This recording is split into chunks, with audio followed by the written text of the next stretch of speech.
Lagi dan lagi, WhatsApp masuk lagi. Teman-teman petani cabai menangis lagi, gagal panen, rugi besar. Ini masalah klasik sebenarnya, tetapi kalau kita salah mendiagnosa, salah mengidentifikasi, salah kasih solusi, konyol ya. Baik, tadi malam ada sebuah WA yang masuk lagi, konsultasi dari teman-teman kita. Pak, saya gagal panen. Tahun lalu, musim lalu gagal. Ini musim kali ini masih gagal lagi. Bantu saya. Gambarnya seperti ini yang dikirimkan. Bapak Ibu bisa lihat, kronis kan. Gimana nggak gagal panen kalau kayak gini? Ya, ini masalahnya hampir menyeluruh ini tanaman cabenya begini. Ya, sekarang kita identifikasi, kita bantu ya. Identifikasi itu kita pelan-pelan. Lihat penyebabnya, risikonya, penyakitnya kayak apa. Baru kasih solusi. Jangan baru lihat langsung tahu ini ulah apa, kasih solusi ini akhirnya babak belur. Kalau kita mau perhatikan dari gambar yang teman-teman petani cabai kita ini kirimkan, Bapak Ibu bisa lihat. Apa menurut Bapak Ibu? Di bayangan Bapak Ibu, kalau kasusnya seperti ini. Yang pertama, kita lihat dari daun dulu. Jangan lihat macam-macam, daun dulu. Ya, sekarang coba Bapak Ibu fokus ke daun. Daunnya apa masalahnya? Daunnya keriting. Itu masalah pertama. Selesaikan dulu si keriting itu. Jangan pindah kemana-mana. Tapi kan kuning juga. Tapi kan pucuknya mati. Tapi kan nggak usah pikir macam-macam. Fokus pada keriting. Ini keriting ini. Ya, keriting ini kalau masalah begini ada dua penyebabnya. Penyebab pertama kekurangan unsur hara tertentu. Yang kedua serangan penyakit. Dalam hal ini insek atau serangga, kutu. Ya. Sekarang kita tinjau dari mana? Insek. Nah, kita pelan-pelan.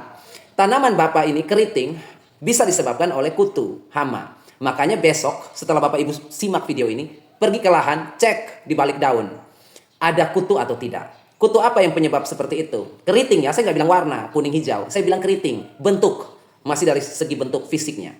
Keriting menggulung ke bawah, ya, atau dia seperti perahu, menggulung ke atas, keriput, keriting istilahnya, kriwil. Kita lihat ada hama atau tidak, ada kutu atau tidak.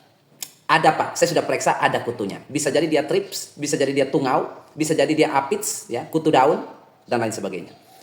Kalau kutu-kutu itu menyerang, sudah pasti daun mengkeriting. Karena dia menyerap nutrisi, mencuri, menyedot. Dia tidak menggigit, dia menyedot. Alhasil tanaman mengkeriting. Mengkeriting karena disedot unsur haranya? Bukan. Itu reaksi tanaman terhadap rangsangan. Jadi kalau dia digigit, ya sakit, dia mengkeriting, mengkerut.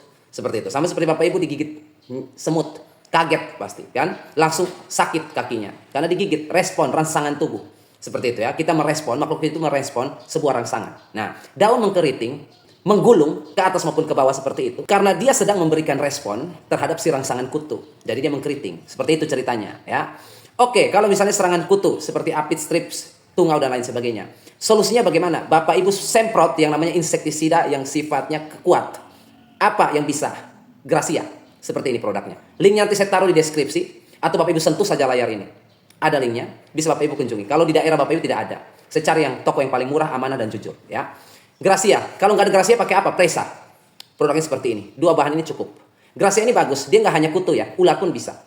Seperti itu ya. Ulat pun bisa. Nah, jadi ada insektisida kutu, ada ulat. Kalau Gracia ini, kutu dia bunuh, ulat juga dia bunuh. Bisa pakai ini. Penyemprotan pagi atau sore. Jangan di siang hari. Pagi atau sore hari. Oke ya, dia sifatnya sudah translaminar. Ya, jadi dia menembus seperti itu ya. Jadi tidak perlu Bapak Ibu capek-capek harus arahkan nosel ke bagian bawah daun. Semprot saja, nanti dia menembus sendiri. Seperti itu ya. Itu yang pertama. Kalau ulahnya adalah kutu, daun keriting, atasi itu. Ya, catat ya. Itu poin pertama. Poin kedua, kekurangan unsur hara. Ya, kalau misalnya dia kekurangan unsur hara, Bapak Ibu sudah cek tidak ada kutu, tidak ada serangan hama seperti tungau, aphids, thrips dan lain sebagainya, tapi daunnya mengkeriting, mengkerut, menggulung. Berarti dia ada kekurangan unsur hara tertentu. Unsur hara apa? Kita ambil sampel. Mengkeriting ini Pak, dari bagian atas ke tengah. Di bagian bawah aman-aman saja. Ya, bentuknya bagus. Keritingnya itu, mengkerutnya itu cuma di bagian pucuk dan bagian tengah. Daun muda istilahnya, bagian atas. Berarti kekurangan unsur hara apa? Yang pertama kalsium. Ya, kalsium. Itu struktur tubuhnya. Ya, kalsium itu kurang. Tanaman yang kekurangan kalsium, dia pasti mengkerut. Pasti daunnya akan mengkerut. Ya, kalau buah bentuknya tidak simetris, buahnya tidak utuh, menceng sana, bengkok sini, bentuknya aneh-aneh. Kalsium. Jadi perlu Bapak Ibu tambahkan pupuk kalsium. Pupuk kalsium apa yang bagus? Bapak Ibu bisa beli Malika. Ini kalsiumnya tinggi. Atau bisa beli kalau ada budget lebih, uang lebih, bisa beli Java Higros. Tetapi kalau misalnya budgetnya standar, pertumbuhannya vegetatif, Bapak Ibu bisa beli Malika atau beli saja Kalnit. Itu juga bisa. Nanti linknya juga saya taruh di deskripsi ya, untuk memudahkan Bapak Ibu. Tinggal pilih saja. Kalau mau Kalnit boleh, mau Malika juga boleh. Tetapi kalau saya saran harus ada Malika ini ya. Jadi beli saja Malika. Karena nanti dia bisa digunakan pada saat vegetatif bermasalah seperti ini. Bisa juga pada saat generatif. Seperti itu ya. Nah, kalau misalnya kita beli kalnit kurang bagus karena kalau di vegetatif oke, tapi kalau generatif ada nitrogennya lagi di situ ya, 15%. Jadi kita beli saja pupuk Malika untuk kalsiumnya supaya daun baru yang tumbuh nanti strukturnya, selnya itu sudah kuat, sudah lengkap. Tidak lagi dia mengkerut dan lain sebagainya ya. Jadi kalau mengkerut tanpa hama sudah dipastikan kekurangan kalsium ya. Jadi nanti Bapak bisa beli pupuk kalsium ini. Nanti saya lampirkan linknya. Kemudian yang kedua, kita lihat lagi. Keriting sudah selesai nih. Sekarang kita lihat lagi dalam segi warna. Masih daun Bapak Ibu, tenang. Mengidentifikasi sesuatu masalah tidak bisa kita sapu rata sekaligus, nggak bisa. Sekarang kita tinjau pada warna. Dia menguning Pak. Nah, kita tinjau lagi, ada dua sisi lagi. Kuning akibat apa? Akibat virus dan si pembawanya atau vektor. Ataukah bukan hama, tetapi kekurangan nutrisi lagi, unsur hara lagi. Nah, sekarang kita pantau. Kalau misalnya opsi pertama, poin pertama, kuning karena diserang, dicek. Saya sudah cek Pak, ada kutu warnanya putih. Itu white fly namanya. White fly ini yang di Indonesia kita sebut dengan kutu kebul. Kutu putih itu. Kutu kebul ini vektor dia. Kenapa dia disebut vektor? Karena dia pembawa virus. Virus kuning, ya Gemini, maupun virus seperti mosaik, virus apalagi kuning lain, itu ada dalam tubuh si kutu kebul itu. Jadi virus itu ada dalam tubuhnya dia. Tetapi virus itu kenapa tidak membunuh si kutu kebul? Walaupun ada dalam tubuhnya dia, ada dalam mulutnya dia, air liurnya dia. Tetapi kenapa virus itu tidak membunuh dia? Karena virus itu mengidentifikasi tumbuhan, menyerang tumbuhan, inangnya tumbuhan. Jadi dia hanya sementara saja sebagai perantara untuk berpindah-pindah ke tanaman kita yang lain. Dia menggunakan jasa transportasi kutu yang disebut dengan vektor. Jadi vektor itu adalah jasa transportasi saja. Kenapa di dalam tubuhnya kutu kebul ada virus itu tapi kutu kebul tidak penyakit? Ya karena dia hewan. Dia hewan, insek, serangga. Si virus ini tidak mengidentifikasi dia sebagai inang, tidak kenal dia. Hanya dijadikan sebagai perantara saja. Karena dia kenalnya tumbuhan, serangnya tumbuhan. Makanya kalau dia masuk dalam tubuh hewan, dia tidak bereaksi.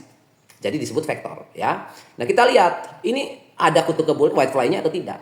Ada Pak. Nah, berarti pakai lagi yang tadi, Presa ataupun Gracia untuk membasmi dia, ya. Semprotkan pagi dan sore untuk membunuh mereka. Nah, kalau misalnya sudah parah, nggak perlu capek-capek semprot, buang uang, ya. Kalau parah itu seperti apa? Hampir menyeluruh. Artinya dari pucuk sampai bawah, daun bawah, kuning semua, virus semua, ya. Berarti tidak perlu disemprot.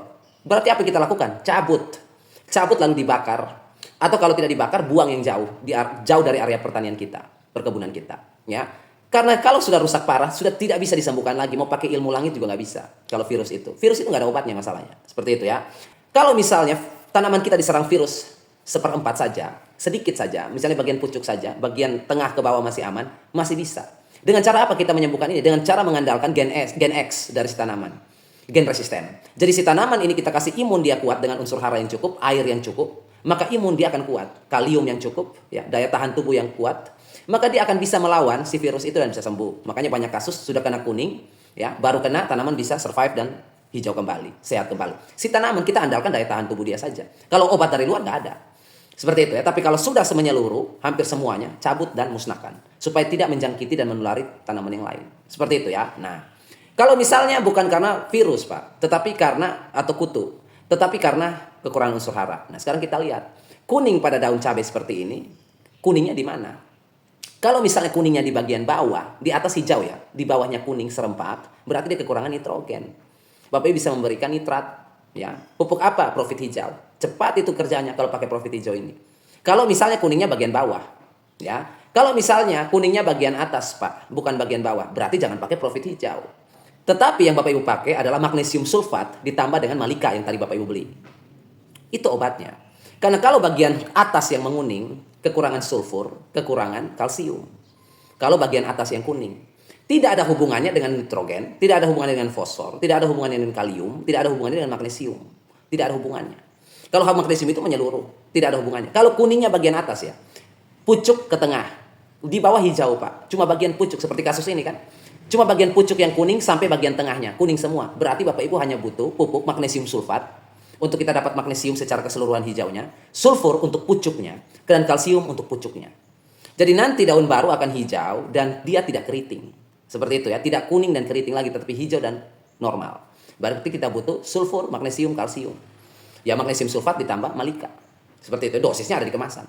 Seperti itu. Jadi identifikasinya seperti itu, Bapak Ibu. Tidak bisa kita asal tabrak. Oh, sudah obatnya ini. Padahal bukan ulah insek atau kutu. Ulah kekurangan nutrisi. Seperti itu ya. Nah, untuk menutup poin ini. Kalau misalnya Bapak Ibu cek pH, harus itu. Cek pH dan pH-nya ada di angka 5. Ada di angka 4,5, ada di angka 5,5. pH-nya asam itu. Berarti bukan masalah di pupuk, masalahnya di pH. Pupuknya sudah ada, Bapak Ibu sudah berikan. Seperti apa yang tadi Bapak Ibu mau beli? Malika, ya, kalnit, apalagi magnesium sulfat. Sudah Bapak Ibu berikan semua pada tanaman. Tetapi tidak ada responnya, ya berarti pH-nya asam. Semua unsur hara itu terikat oleh Fe3+ atau besi, ion besi, maupun Al3+ atau ion aluminium. Mereka mengikat semua pupuk yang Bapak Ibu beli tadi. Jadi penyerapan akar untuk unsur-unsur itu sudah tidak bisa karena sudah diikat, mengendap ya oleh asam tadi. Nah, obatnya apa? Ya malika lagi. Seperti itu. Jadi malika itu kalsium oksida, bisa menaikkan pH ya. Dia bisa melepaskan ikatan cengkraman dari si logam asam tadi yang mencengkram unsur hara sehingga tidak bisa disebarkan ke tanaman. Al maupun Fe. Malika itu bekerjanya di situ. Seperti itu ya. Jadi untuk menaikkan pH, Pak, kalau dolomit bagaimana? Terlambat. Dolomit itu kerja Bapak Ibu sudah panen. Dolomit terlambat nanti karena dia slow respon, slow release, slow sekali, very slow ya. Kita pakai sekarang dolomit 2 bulan baru ada reaksi. Ya gimana ceritanya? Tanaman cabai sudah dipanen. Mau yang fast, yang cepat ya malika ini. Seperti itu ya. Jadi itu masalahnya ada di situ ya. Oke, besok kita akan masuk lagi pada pertanyaan kedua tentang kerdil ya, tentang kerdil. Jadi bukan masalah kerdil ini bukan masalah di atas tanah. Tadi yang saya bilang itu masalah di atas tanah, daun, pucuk, batang, ranting ya. Kalau masalah kerdil, Bapak Ibu tanam cabai, 1000 tanaman, ada 100 tanaman cabai atau 10%-nya pendek, kerdil kecil ya. Padahal bibitnya sudah hibrida. Dia kecil kerdil, ada masalah dengan di bawah tanah atau perakaran. Nah, besok kita masuk di situ. Karena kalau Bapak Ibu kerdil semprot-semprot daun nggak ada yang guna, tuh buang-buang ya. Besok kita masuk di situ di materi kerdil untuk mengejar ketertinggalan tanaman yang kerdil untuk bisa seimbang atau sebanding dengan saudara-saudara dia yang lain yang sudah tinggi-tinggi ya. Masalahnya ada di bawah tanah itu ya. Nanti besok kita kupas itu. Terima kasih dan dari kata saya ucapkan tetaplah selalu belajar.